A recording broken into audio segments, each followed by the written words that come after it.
The goal in your life is not to figure out how to be comfortable in your mental prisons, but to realize that you have the keys to set yourself free.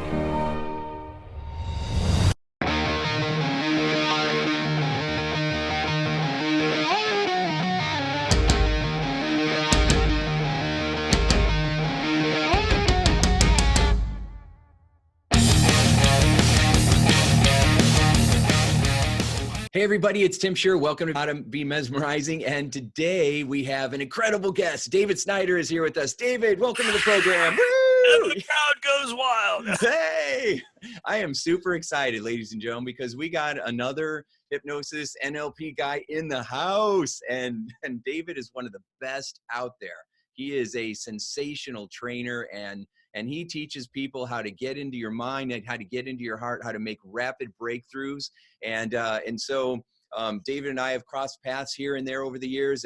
And I've been watching him on his YouTube channel and just soaking in all his knowledge. And I love how he teaches.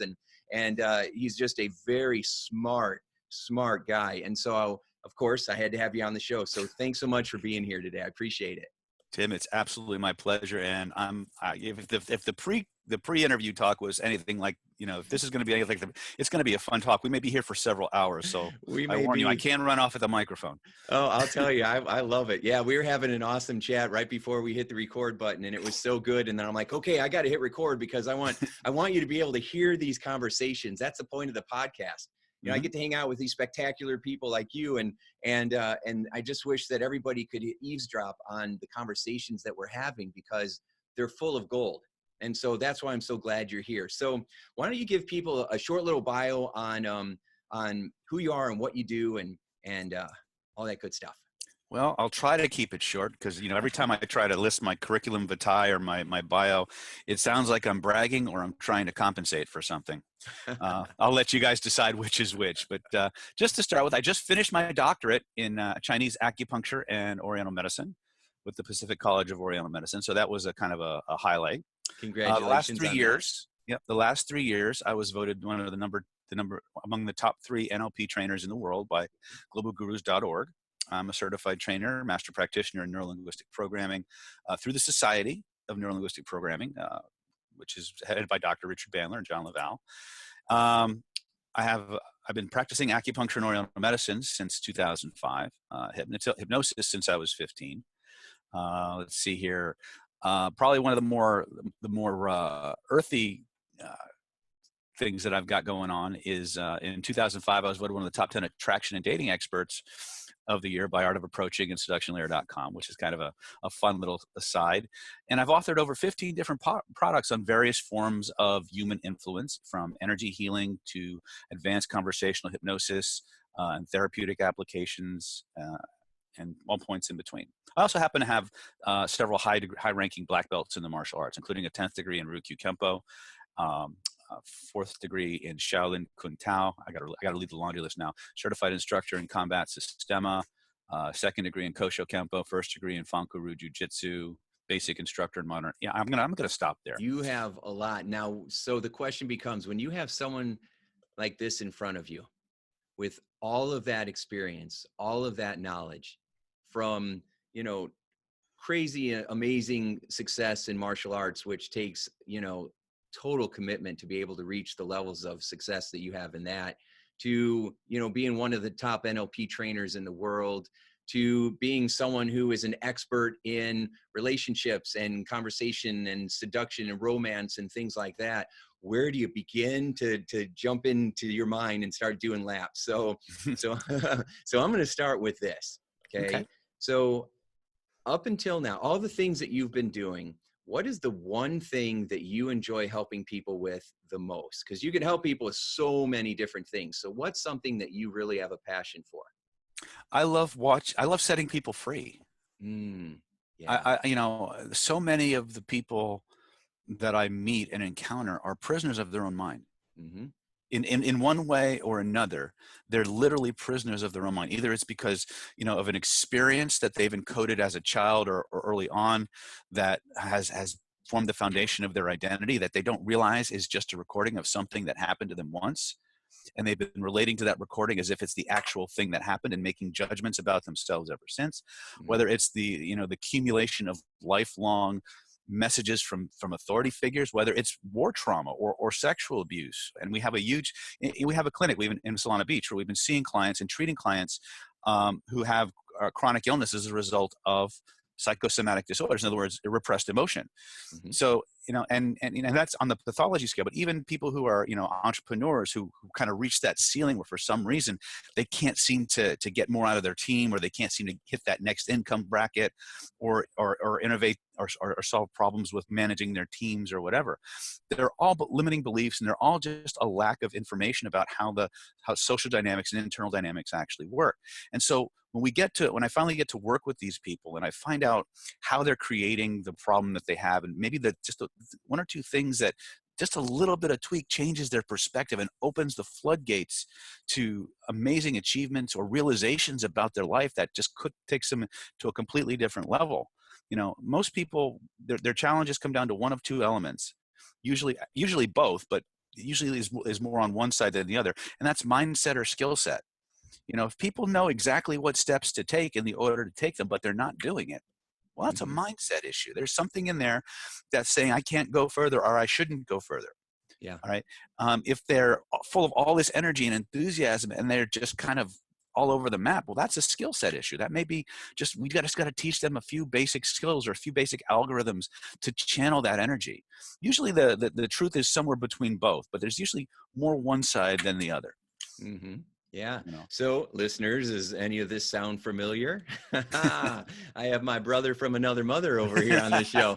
I'm telling you. So that's exactly right. I agree with all of that stuff. It's amazing how just literally finding the beliefs that are ruling people's lives and upgrading them. And then all of a sudden they go from I can't to I am, right? From not worthy to all of a sudden I feel like I am and I can do, and then they do. And then they do. And what's even cool, as cool as that is, and what that feels like. And I don't know if this is true for you, but what's even cooler for me is when I get reports back from how the people who learned the technologies from me went out and helped somebody else. Yeah. And passed and paid it forward, and they're getting results. Yeah. That's leverage. Yeah. Right. We're all, in business, and we're all looking for leverage. We're all looking for a way to get, more return on our investment. Yeah. And so we're reaching people now that I never could have reached, because it's, we kind of encounter tens and 20, hundreds of people a day. And if we have just one or two basic skills, we can make profound changes in the trajectory of people's lives. That is so true. When you've trained hypnotists, you train hypnotists, I've done that as well. And just learning the basics, can have a huge impact. Just reading a relaxation script and watching people get relaxed and let go of all the tension could be hugely beneficial. So, and then we go into all the ninja stuff that we've learned over the years, and then it takes it to a whole other level. Ninja stuff is cool. It is cool. So, but I love what you're saying, because that is the point. I call it a level 2 change, right? So I always try to get my clients, once they have the breakthrough, to go and help others to have that experience, those breakthroughs, and pass it along. And then it's like that shampoo commercial, and they told 2 friends, and they told 2 friends. Yeah. And that's how we create a grassroots movement of ending needless suffering, and which is what we both love to do. Yeah. Absolutely. That's actually one of my taglines when I talk to people, especially in the early days. Because people are always wondering, what's your agenda? Right. Whenever you stand in front of an audience and you start espousing this or saying, I can show you how to do this, they're like, okay, what's in it for you? And the truth is that there's a huge amount in it for me. One is I get off on showing people what's possible. The other side of that is exactly what you said, is how I early in my life, I was witness to a lot of suffering. I both personally and watching the people who I cared about suffer. And I made a decision very early on that I was never going to be powerless again. And I was going to do everything I could to eliminate suffering wherever I could. And that's been a driving force in my life. Yeah. Yeah. Usually, people, you can tell why people get into certain professions, right? Because they're always we become experts in the things that we know the most. So when I would talk about, self-sabotage, it's because I was an expert at it. Right. Amen, brother. Poster child right here. I was probably right next to you on page 2. Yeah. And so trying to figure out, how do we feel safe? How do we feel loved? How do we feel like we're enough? And then take it to the next level. All right, now I feel like I'm enough. what do I do to get to the next level? And I think that you identified it, mindset and skill set. I talk about beliefs and strategy. It's the same thing. It's just our language, right? And so, so yeah, I love that. So we talk a lot about, I always say there's 3 phases to a breakthrough: resistance, confusion, and then breakthrough. So you might have a different model, but so how do you get people past their own resistance? I try to take them through, I just keep chunking down things on an experiential level until they're only a little bit intimidating. And then I just walk, I cajole them through it. And then they have this epiphany. And I tell them right up front, and this is probably one of it doesn't seem like such a big thing what I'm about to say, but for some reason, when you say that to them, it makes them okay to just take a shot. And that says, it doesn't matter if you believe it or not. Just do it and it'll work. And that's kind of how we've developed our systems. Is belief is not necessary for the technology to work for you. You just got to do it. That's huge. That's huge right there, because that goes against what everybody thinks. Oh, well, I have to believe it in order for it to work. No, you don't. You don't. The principles by which the universe was created are as alive in a human being as they are in a planet.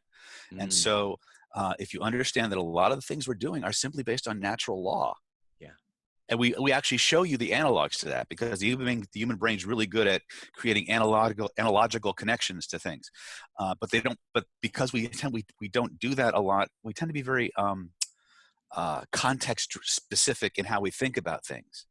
And in order for people to see that connection and make that connection, you have to break them out of that context. So I'll show them something as simple as a metronome video. Well, first of all, I'll show them a cymatics video where everything is affected by vibration. Which is science. This is a physics 101 class, right? And I'll show them how everything, even the elements, is affected by vibration, and how a simple tone can change the geometry of sand laying on a speaker. And that geometry is consistent with, and it changes. So that opens the space. It's a little bit of an experiential thing. Then I'll show them the metronome video, which is where, people's heartbeats are the largest rhythmic source that they have, but they can't make that leap yet to how that's important to persuasion and influence. So I show them the 32 metronome video where within 2.5 minutes, 30 metronomes synchronized, right? And then I bring somebody up and I have them stand next to me. And as I'm talking to the audience, I get a neurological connection to their body and I start making them sway, just like the metronome. And they're like, and the person standing next to me half the time doesn't know what the hell's going on. Right. And so we bridge them from things they know to something they can experience, because then we turn them loose on each other to start doing the exact thing they just saw me do. And it's done through little tiny playful experiences that lock in a bigger principle, a deeper principle, and we just build on that. The NLP methodology of just chunking down and chunking down and chunking down. You don't got to believe it, you just got to do it. And then that experience flips their switch. So that chunking down just means that we're taking a smaller step. We're taking a big goal and we're just breaking it down into smaller, tinier steps. And so we're going to do step 1 that feels a little bit safe. Step 2, it's still safe, but we're pushing a little bit. So we have a little bit more, risk, where we show people that you can have your heart beating a little bit, but you're still okay. So I had an athlete that was in a little while ago, and she was tumbling and fell and hurt herself. And so as we were going through and I'm having her imagine starting to do this move again, I saw her swallow. Right. And so sometimes that's just, her body trying to relax back down. But when people have that heavy swallow, they make it feel like they sometimes think that, oh, this isn't working. And so what I said is, good. You want to swallow. You want your heart beating, your heart fluttering right now. And I took those things that she would think were a fear response. And I said, no, that's the energy response. Your body's taking it in. Bingo. Yeah. And so that's an example of taking a little thing and turning it and using something that people are afraid of and using it to their advantage. So anytime you can take an actual experience and map it across to the studies, and then give them these. I like to lead with the science if it's available. Even if it's not available, I don't use it. But I like to lead with something that's theoretical, and then move them to something that's teeny tiny that validates it. And what an interesting thing happens is once the neurology has that experience, it's real for them now. And now it creates more space for them to take the next step. And what's interesting, in hearing you talk about what you did with your client, which is very good, there's actually a great book out there now called How Emotions Are Made. I'm not sure you're familiar with it. And it presents an alternative theory on how our emotions work in our bodies. The prevailing theory is that we store emotions in our bodies. There's a competing theory now, which is the law of constructed emotions, that we construct emotions on the fly. And that the first thing that happens is we have a body feeling, and then we assign a label to it. Yeah. As opposed to we have an experience, we remember a time in our life when this happened, and then we have the feeling. It's actually inverse. So one of the fastest ways that and you did this very well with what you're saying, with how you said it's excitement, right? Yeah. Is that one of the ways you can actually disconnect that interoceptive response from the label we assign to it is by having the client ask themselves, what else could this be? Ooh, that's a power question. What else could this be? I'm writing it down. Write it down, brother. It's all right. I love it. Ooh, that's a good one. What else could this be? Ooh. Yeah. Because they're going to have a body feeling no matter what, but the label they assign to it is, believe it or not, actually quite arbitrary. Yeah. So that's awesome. I haven't heard it described that way before. Sounds like an amazing book, but it makes a lot of sense, doesn't it? Instead of having all this stored energy that's blocked and we have to unblock it and release it. Yeah, because we automatically assume that if we're having this surcharge of energy building up in our system, then it must be bad. And it just means we're about to do something. Yeah. That's what it means. We're about to do something. Something's about to happen. But the label we assign to it will spiral us off in a very different direction. We attach a fear label to that. We're gonna tap into all the memories we have of being afraid and all the things that went with it. We tap into an excitement label to that. We're gonna spiral into all the events in our life. We were excited and we nailed that the home run or the brass ring or whatever. Right. So you're not gonna adrenaline. It's the same adrenaline. It's just what are you calling it? Excitement or fear? You're not going to avoid the adrenaline rush from whatever's triggering that. That's not something that you can ever really inoculate against. But what you can do many times is reframe it right from the get-go. By once you become aware of the sensation and the meanings you're starting to assign to it, just stepping aside, saying, well, what else could this be? Yeah.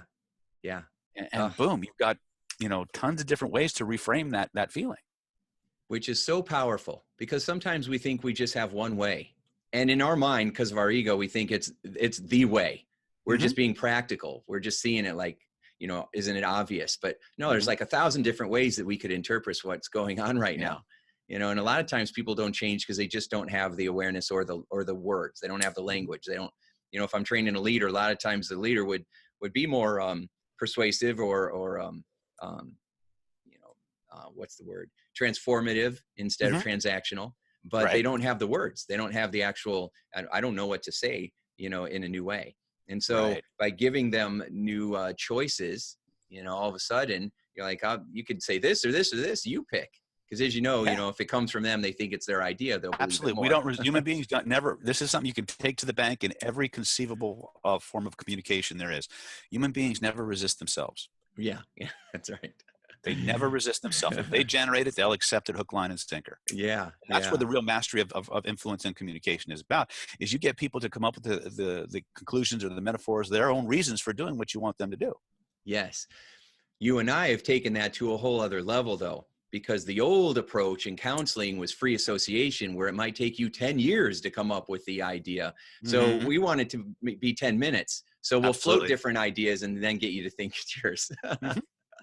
Well, that's the beauty of NLP and its derivatives, is that it does allow you to guide and navigate the direction of somebody's thought without making them, trying to force fit them into your exact narrative or your exact interpretation of an experience or behavior. Very good. That's very, very good. So anybody that's a practitioner that just heard what David said, I want to make sure that you catch what he said, because it was very powerful. So you're giving the ideas, but you're not giving them your version of the situation. You're giving them ideas so that they can shape their own more empowered version.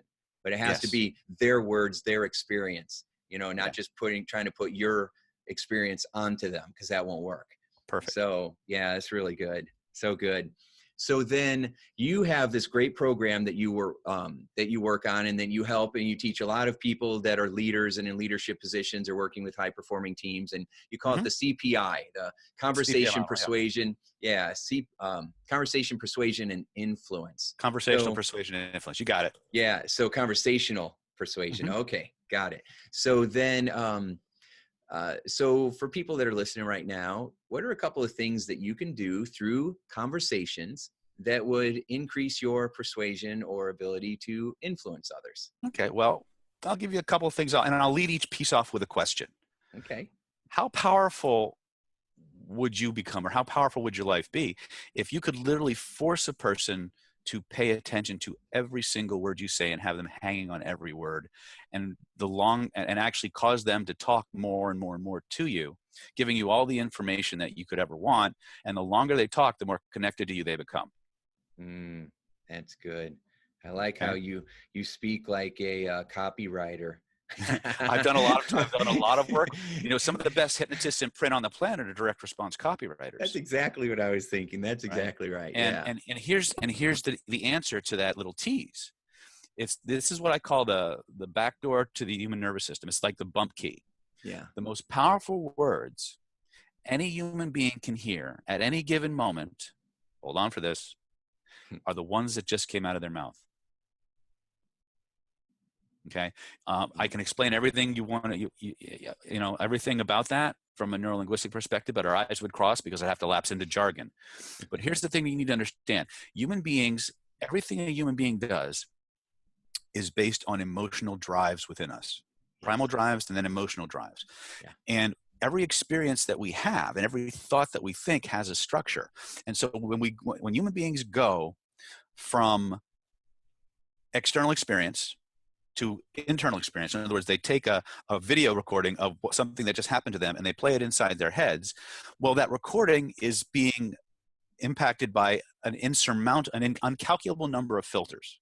NLP likes to say we delete, we distort, we generalize. And then what we get at the end of that long drawn out process is a very massaged map of the way the world is supposed to be, not the way the world is. Right. When we communicate that map to other people, we use it through our spoken words. And so to get all that information even more condensed, we use words. Now, by definition, what comes out of our mouth is the equivalent of a zip file. What I mean by that is, I'm getting a little bit more into explanation than I want to, because the way that you do it is you simply use a person's words as often as possible.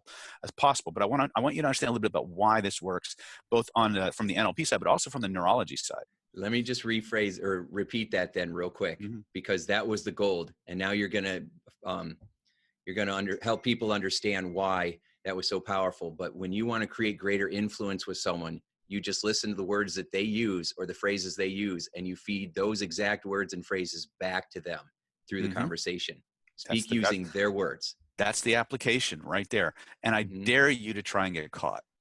I know, it's funny because you're like, oh my God, people are going to think I'm making fun of them. Or I'm going to warn you right now, and I'll try and circle back to the more of the explanation side. But let me tell you what's going to happen, and you don't have to believe me to do this. Just go out and start doing it with a sincere desire to connect and understand people. If you come from that place, there's absolutely nothing unethical behind what you're doing. Yes. Here's the thing, and it'll feel more natural if you're doing it really to understand somebody else and not to try to trick them or get something over on them, because that'll show up in your physiology. It won't be the words that you're feeding back. It'll be your weirded energy because you're thinking, am I going to get busted? Yeah. So there's this thing that happens whenever we take a technique that is not native to our system and we try and apply it in the field. And it's called the spotlight effect. And basically it's this idea that people are going to know I'm doing something. They're going to see it. It's going to be like a big spotlight. And that spotlight effect only actually is inside of you.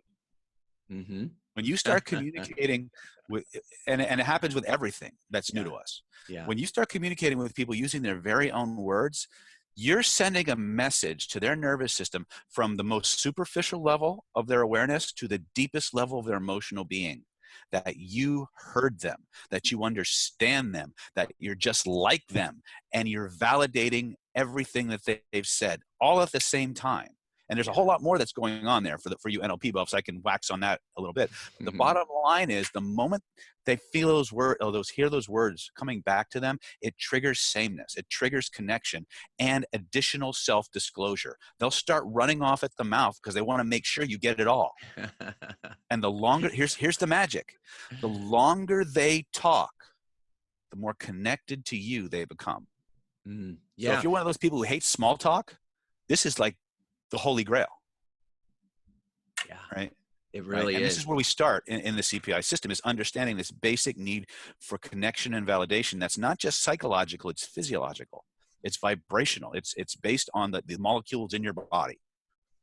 Yeah. If you lean into somebody and they say something, and then you say something, or basically ask them a question using the words that they use, and you're connecting, you're just making eye contact, you're leaning in, and you give them your full attention, they might talk for the next 30 minutes straight. You won't say another word, and they'll be convinced it was the best conversation they ever had. That's without a doubt. They will think you, and literally they will think you are the most fascinating conversationalist they've ever had.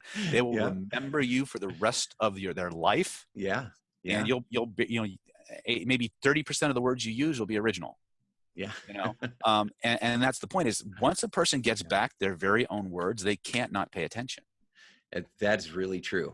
It really is. Yeah. So people, I just keep thinking about the resistance that comes up when people will be like, yeah, but aren't I not being authentic? I'm like, actually, you're being more authentic because you're really in the moment helping someone else feel a connection with you. I mean, how authentic is that? Yeah, we get it's 100%. You're 100% right. Here's the thing, and this is something that, because this question comes up a lot in the trainings, and I look at them and I say, listen, let me explain something about based on what I've just told you. The echo technique is the most desirable, compelling, native way for human beings to want to be communicated with. Okay. Ethical considerations is, you can use this for good or you can use this for bad. We train the good Jedi, right? But the bottom line is that this is, from a neurological perspective, from a psychological filters perspective, this is the most desirable way for human beings to communicate. This is how people want to be communicated with. This is what they're moving through the world looking for at their deepest levels, that validation that we all need, that we're heard, that we make a difference, that we're understood and accepted. That's what echo technique does. Yeah. Now, if you know that's true and you refuse to do that, who's the asshole now?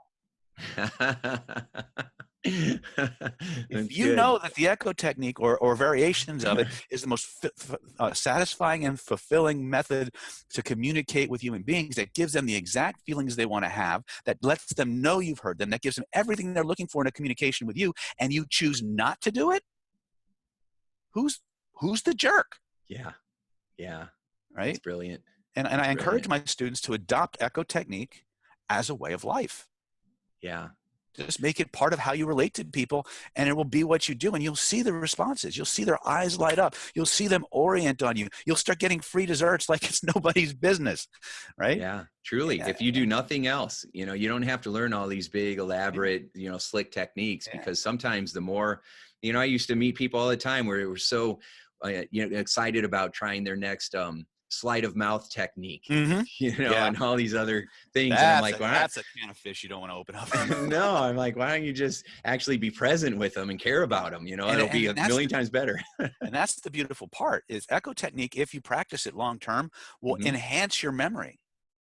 Yeah. It'll enhance your memory. You'll be able to remember these long strings of dialogue, and you will actually know these people better than the people who've been closest to them for 20 or 30 years. Yeah. And they'll feel, and the people you communicate with will feel that.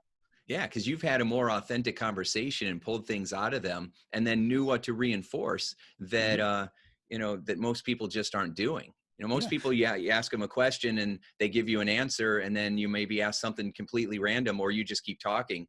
But, we know that go down the rabbit hole. You ask them a question about that, and then ask them one that takes it a little bit deeper and a little bit deeper, and then direct them in that way, and help them to connect with feelings that you want them to have, emotions. Here's another question, what if you could cause people to feel any emotion that you or they wanted to feel within just a few moments? Yeah. What kind of power would that have? Because that's what's coming next. That's exactly right. Because every human being, and you know this, Tim, human beings do not make decisions based on facts. Right. They make decisions based on feelings. Yeah. And to go one step deeper, it's almost always a body feeling. Yeah. The moment you give a person a body feeling, and this is one of the axioms that we use, everything human beings do, positive or negative, is in response to a feeling. Yeah. It's either a feeling they want more of or a feeling they want a whole lot less of. Yeah. So when you say body feeling, let's go a little deeper on that. So what's the difference between a body feeling and a regular feeling? Well, first of all, we talk about emotions and we talk about body sensations. All emotions are feelings, but not all feelings are emotions. So I make distinctions. And what we're really talking about on a neurological level is this big, long word called interoception. Okay. You have a nervous system that monitors your spatial relationships outside of you. You have a division of your nervous system that monitors movement and spatial relationships inside of you. That division of your nervous system is called interoceptive, your interoceptive nervous system. If you're doing any of Richard Bandler's work, he'll talk about the enteric nervous system. Then what it is doing is it's monitoring all the movement inside your body. And that's the part that generates the body feelings that causes the initial domino effect that leads to an emotional response. So if you can affect the body with any feeling, all of a person's perceptual filters, including their emotional ones, change spontaneously. And that's why remember I was talking about that whole metronome effect, making them sway and stuff like that? That's based on the research by heartmath.org, where they talk about coherence and they talk about heartbeats synchronizing. Well, when the heartbeat the human body has an electromagnetic field that's measurable with instruments 8 feet in diameter from your body. Your proprioceptive nervous system, one of the 6 channels of information that it monitors is electromagnetic fields. So when you have an oscillating, a rhythmic, pulsing vibrational force within 8 feet of you, your neurology senses that. And when 2 things start to get together, they start to entrain. And so what's happening is this is why many times when we're deep in trance and rapport with somebody and something comes out of our mouth, we have no clue where it came from, but it was exactly what that client needed to hear. That's the mechanism at play. That's that unconscious or preconscious communication that's flowing back and forth through that rapport feeling that we have. We're building on that idea. And instead of taking it like just getting frequency, we want to tap into somebody's body and get an amplitude. And we do that through body feelings. And we actually practice generating a body feeling and having the other person's mirror neurons pick it up. And these are drills that we do in our training, right? It's impossible to catch. It changes everything about the person. It gives you mega control over your own personal states at any given moment. And then you build on that foundation. I kind of went off on a tangent there, but the whole body feeling is every emotion thing. Play next time you're doing therapy on something. And I don't care if it's in a sales training or whatever. Next time they have a feeling that bothers them or an emotion that bothers them, point to where you feel it in your body. 100% of the time, they will point somewhere in their body. There's a body feeling right there. That body feeling is the node where all of the holographic information that we would access with NLP or hypnotherapy or energy psychology is reconstructed. Remember we talked about emotions are reconstructed, right? When we talked about how, back in the day when a lot of these people were having false memories, it's because when we recall a memory, we don't remember it. We rebuild it. And it's based on the emotions that we have that causes us how that affects how we reconstruct that memory. I want to say that again because it's so brilliant. We don't remember it, we rebuild it in our mind. And often the way that we rebuild it isn't exactly how it happened. It's an interpretation of how it happened. That's a very really big deal. Because most people think that they have this experience and then they encode it and they relate to that recording as if that's what happened. Yes, but it's not exactly what happened. It's not. The thing that you keep revisiting happened to you once. And the recording that you made of it isn't even accurate. And every time you reconstruct it, it's different. So the shit you're carrying around isn't even true. But we fight for it, and what happens is we protect our pain instead of getting it out. Remember people. I'm sorry. Go ahead. Go ahead. No, you go ahead. I was just going to say that the idea that I remember going through training and working with people and telling them that we're going to go and we're going to shift things from your past. And they're like, well, what if it's not accurate? What if it didn't happen that way? I'm like, it doesn't matter. Because if it shifts inside of your mind in a new way, then that's all that's going to matter because that's going to change your body feeling and your belief. Right? So it doesn't matter if it's accurate or not, if you made it up or not. If we go back and that's what comes up, we're going to use it. And you may be get the outcome. labor under two big fallacies, and they only come out when you give them the possibility of changing the past, that these things tend to come up. First is that our memories are real. That they are in fact the thing that happened to us. Yeah. Okay, that's one of the big fallacies that we operate under. Yeah, if that was the case, you have a brother or a sister who went through the same thing that happened at that birthday party when you were 10. Both were there. Both have a completely different story about what happened. That's not what happened. That's not how it went down. Yeah. Well, how's that possible then?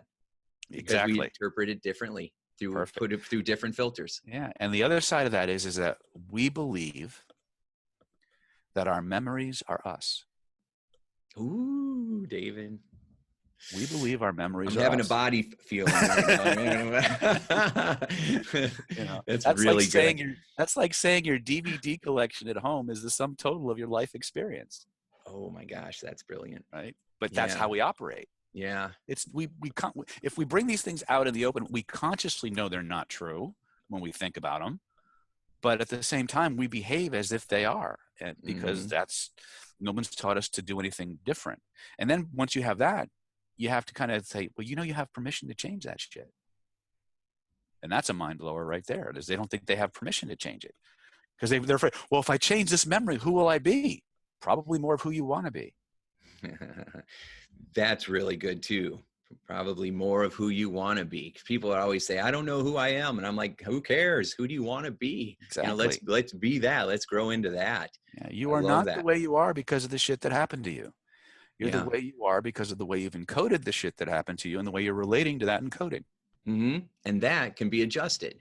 Absolutely. So Wayne Dyer always talked about if you get bit by a snake, it hurts, but that's not what kills you. It's the venom that's left inside. Our goal is to get the venom out. Absolutely. And the venom is just an idea that we can shift the meaning of it. And you shift the meaning, it changes everything. Yeah. It changes everything, right? Yeah. Even physical illness. I'm sure you've seen it. I have too. I see it almost weekly in the clinic. Oh yeah. I get people with everything from terminal cancer to Parkinson's to multiple sclerosis to 47-year-long cases of scoliosis, and every single thing that comes in has a psycho-emotional component. And if you deal with that psycho-emotional component, the somatics drop to almost nothing. The body just goes, oh, I'm done. I don't need this metaphor anymore. It's a trip, isn't it? I got to show you this. You'll love this. Okay. So I had a woman come in. We just did a testimonial on it, so it's okay to share. But her name's Jerry, and she came in, and 26 years old. She's had this chronic cough condition, environmental stimulation. She smells someone's cologne. She starts coughing. Sometimes it doesn't stop for 2 months. My God. Poor woman. For 2 months. It was horrible. She had to live with her parents. She couldn't go anywhere. She couldn't do holiday stuff because she'd have a reaction. She came in here. We did one session. I did the old allergy technique where you put it behind the glass. Little dissociation technique so it can't get her anymore. Right on. Coughed through our whole session. I'm like, oh man. She came back the next week, completely gone. She came in 2 days ago. It's been 2 months now. It hasn't come back since. Congratulations. Well done. How is that? Well, I was really proud of her. And so she brought this. This is what why I tell you the story, because she brought this in. She made this. It's a little plastic box with ribbon in it. And she said, this is the cough. She said, I put it behind the glass. And now it's stuck in there, and I can't, and it can't get out anymore. And then she gave it to you, so it's never coming back. That's right. That's exactly right. I said, if there's anything else, you come over here, you put it in the box, I'll take care of it for you. That's awesome. Isn't that amazing? Yes. And so when people are like, yeah, but no, you don't understand. Well, that's the belief that you're running right now. And, it's one of the reasons why people don't have breakthroughs in their health or their money or their relationships or whatever else, because they've got that hardcore belief that it's not possible. And, but you and I know better. Yeah. And that's one of the reasons why almost from day one, we get the belief system out of the way. We say, you don't need to believe this. It's a mechanical process. Just do it. It'll work.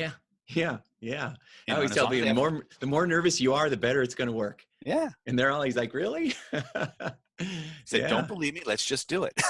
And that's really, where you start. You start with something that's impossible for them to fail. And you get the thing that could mitigate their success by saying it doesn't matter. You don't have to believe it. Yeah. You just got to do it. Yeah. There's no failure. It's just feedback.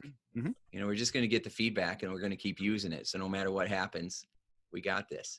You know, Absolutely. and I think a lot of times they're just borrowing our confidence in the beginning, They which are. is hilarious that someone's borrowing our confidence, you know, because that's not how we started. Right. But we did start with something that most people don't have, is this idea that we have to control our state. Mm, That we have to be, even if we're having a little bit of nerves or a little bit anxious about the process, we're more in control of our state than they are. yeah. And We've it's, learned how to do it. yeah, the infamous Ross Jeffries said this, and unfortunately, as much as I hate to quote the man sometimes, he did say it quite well. Yeah. You'll never install certainty in other people by being uncertain yourself. Mm, say that again. That's You will really never important. install certainty in other people by being uncertain yourself. That's right. All And you'll that's why, install them is more uncertainty. yeah, because their mirror neurons are going to pick up every feeling you're having. So, but if you're more certain than uncertain, that comes across. And that degree of certainty will translate into a higher level of responsiveness from your client. So true. So true. So I want to tie two things together that you said, because I love it. As I was listening to you a few minutes ago, you were taking me back to when I was going through the NLP Train the Trainer, and how I was being taught that you want to try to connect with how your client is feeling, try to really get so in tune with them that you can feel what they're feeling, and then find a way out with the tools that you have that they don't, and then they'll come right out with you. Yes. And how some people are so scared of that because they didn't want to connect with it, or they were just, you know, stirring their own drama up. And I was like, this is fascinating. You can change sometimes without even having to say anything to them. You just feel what they're feeling and then work your way out, and then they come right out with you. Yeah. And so I've seen that clinically. yeah. All the time. So when you are doing that, so if you want someone to feel more calm or more confident, then what you do is start where they're at and then take them there with your certainty, and here's the fly in the ointment. And this is why, you know, if you look at how we've structured the CPI system, we call it the Universal Persuasion Protocol. There's 6 steps, and when you get really good, you can skip 3 of them and still get your outcome. All right. So it starts with learning to control your state, getting rapport, using your language, using those 3 steps to manage the process of manage the state of the subject or the target, jumping into their process and emotionally bonding them with their criteria and values. That's the 6-stage universal persuasion protocol. And state control must come first. And it goes directly to what you were saying about what your experience at Trainers Training, or getting in touch with people's feelings. Human beings inherently resist going into negative states as an act of will with other people, mostly because they have these fears that they're not going to be able to get out of it. And their neurology equates those negative feelings with death. And so one of the things that we do very early in day 1 of CPI training is we have this whole day devoted to nothing but physiological and cognitive state control, to give people the ability to go as far into a negative state as humanly possible, and then bring themselves back using their physiology and bringing themselves back using their cognition. Because out in the street, you're going to, who's Maria Knight? Anyway, out in the street, you're going to do both. But in CPI training, we actually turn each one into a separate module. Are you with me, Tim? Yeah, I'm here. Did Maria jump on? Maria jumped on. So, she's joining us from Australia. I'm not sure why she's here, but if you are here, hi, Maria. Well, she logged in. I don't know if she's actually at the computer. She might have everything on. Okay. Anyway, but so the thing is, and this goes back to what you were, you know, I'll give you I'll try to make this story quick. Back when in 2002, 2003, I was finishing up my master's degree in acupuncture and Oriental medicine. Yeah. And when you're going to be an acupuncturist, you got to have like 1,500 clinical hours. Wow. And I pioneered a lot of my conversational hypnosis stuff while I was in the clinic, because as an intern, you're pretty much bulletproof. They expect you to screw up. So I figured, well, if I'm going to get in trouble, at least I won't get, you know, sued or whatever. And so I would come in and I would do conversational hypnosis and kind of elicitations while I'm doing their intake. And then what I would do is, you know, if you've ever been to an acupuncture session, you know, they lay you out on the table, and then they go and they needle the points, and they put you under the heat lamp, and they let you take a nap for 20, 30, 40 minutes, depending on what system of acupuncture that you're using. Yes. And so many times what I would do is I would actually, as I was needling the points, I would explain to the patient who's already in an altered state, because that's what happens when you needle an acupuncture point. They dip into an alpha state anyway, and they're already on a freight train to trance. And I would literally explain to them using hypnotic language the functions of each point. So as I'm needling them, I'm telling them their unconscious mind what's going to happen as I needle the point. So I'm layering that placebo effect on top of the regular acupuncture effect. Brilliant. So they get up feeling amazing. Yeah. But that's actually not where I was going with this. I had one particular client. I was walking in the clinic one day, and it was my shift was just starting. I was coming in the afternoon. My classmates were finishing the morning shift. A lady walks out of the treatment room carrying a clipboard, and she looks at me. And you know that look when somebody just handed you a shit sandwich because they didn't want it? You know that look? And she beats, it's all yours, boom, gone, right? A little dust cloud where she was standing. So I'm like, oh shit, what am I getting myself into? So I walk into the clinic, I walk into the treatment room, and there's this young man there. I guess he's late 20s, early 30s, but he walks in and his posture is just, the energy in the room was so heavy, you would need a bulldozer to cut through. I mean, it was that much depression, that much grief and sadness. And as I'm going through this intake, I find out that his part, he was a homosexual man. Not that that's any deal, but he had just lost his partner from AIDS, and he had just been diagnosed with HIV. Oh my gosh. Poor guy. So I'm looking at this guy, and I'm thinking to myself, I'm going to need bazookas and dynamite to break this state. And some states are so heavy, you can't break them except by hitting them upside the head with a chair, metaphorically speaking. So I did the only thing I knew how to do. I knew I had good state control. I knew I could get myself out of any negative state that I was in, and I needed to reach this guy. So I hit the posture, and I went there. I went as far down with him as I could go. And when people's neurology synchronize, there's a sensation that you get. It's like everybody's is a little bit. Some people feel it as a warmth. Some people feel it as a click. Sometimes there's just this settling kind of a feeling that comes up. And I just waited for it. And when I felt it, I started talking to him, and I started using his words a little bit. And I started talking, and I would slowly change my physiology, just tiny micro movements, so that he could follow me easily. And he did. He started, after maybe 20 minutes or so, he started to become more upright. I wouldn't say he was happy, but he was much more open. He was much more relaxed. And I was able to do the treatment, and he came out of there actually somewhat smiling. Now, because of the transient nature of the clinic, I never got to see him again. But for that day, we made a significant difference in him. And I think personally that the vast majority of it happened before the needles went in. I think by being able to go there. And that's one of the problems that we have, is that most people, in the face of that intensity of an emotional experience, that degree of negativity, they'd recoil. They would try to use their words. They would try to rationalize with them. They'd try to pattern it, and it's not enough. And so we as influence professionals, we must learn. And that's why I recommend all students of influence take acting classes. Because an actor's entire craft is what we do as influencers. Our job as hypnotists or neurolinguistic programmers, even leaders, is to take people out of their world and suck them into our vision, suck them into the world we create. And that's what an actor's craft is all about. So you can only benefit as a leader, as an orator, as a therapist, by getting those skill sets or drills that allow you to do that. But going back to what you were saying about feelings, it's the willingness to go in that or not is what limits us in our ability to get that level of connection and rapport with people. So we as trainers, we as practitioners must find or engineer ways to practice that before the barn's on fire. So I say, don't wait till the barn's on fire to start digging the well. And so that's the same idea. We need drills. Awesome. And that's why state control always has to come first. Because if you don't have state control, but you have rapport training, you will be at the mercy of the rapport you create.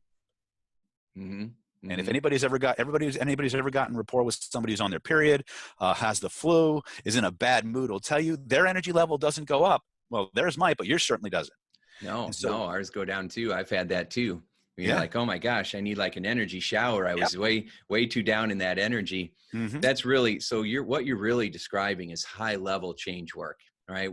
You can, on the front end, you can do influence just by using people's words and using their body language. What you're talking about is what the best change workers in the planet do, where you literally are connecting with their physiology. Absolutely. You're totally getting down to where they are and then taking them where you want them to go, where most people are just trying to grab a hold of them and take them. They're not actually going down to where they are first. They're not connecting with them. You got to grab them by the feelings. You got to grab them by the body feelings. And fastest way to do that, the Yeah. fastest way to change anybody's body feelings is to change yours.